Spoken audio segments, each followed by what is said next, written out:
Hello, hello, my name is Brian Wheeler, and I'm here to do a little movie review. uh, this movie it was Dungeons and Dragons Honor Among Thieves. Now, I wanted to kind of see it when I was coming out, when I was overseas and everything, so I couldn't necessarily see every single new movie that was coming out and everything, but it was, because I started playing a little bit of Dungeons and Dragons over there with some fellow troopers and everything while overseas. I mean, that's why I got this. I literally bought dice for this, for that reason and everything. But I mean, it is a fun game.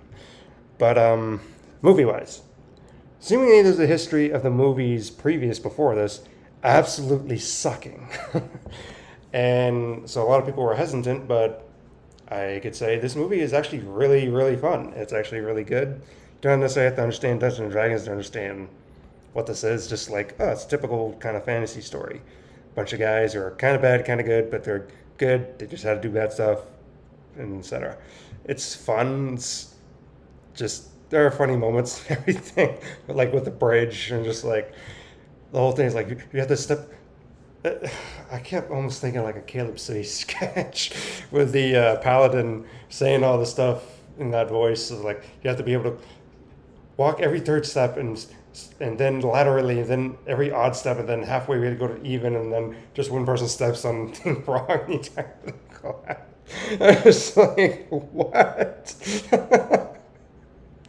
And Paladin was epic. I was just like, that fighting is cool. That was awesome. I mean, this guy's great.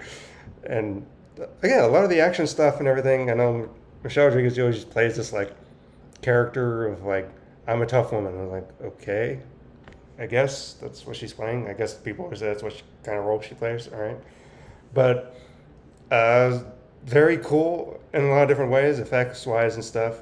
Um, I feel bad for the guy in the graveyard. I won't say why. Just there's one thing with the guy in the graveyard. I'm like, all right, that's funny. But if you're worried about anything, a little bit of cursing and not really gory per se, except in the graveyard, all the dead body stuff I can think of. But other than that, not really gory or anything. Just mostly just language and action and everything. But it was good. Action stuff was great. I mean, they try to do a lot of practical effects with the suits, the creature animal things and stuff. And I'm like, it looks good. It looks great. It did. It seriously looked all good. So I would highly recommend go see it. Go watch it. It's available. I mean, it was good they had it on the flight for me. So, but if you've seen it, what do you think about it? Let me know. And I don't know. See you in the next one. Goodbye.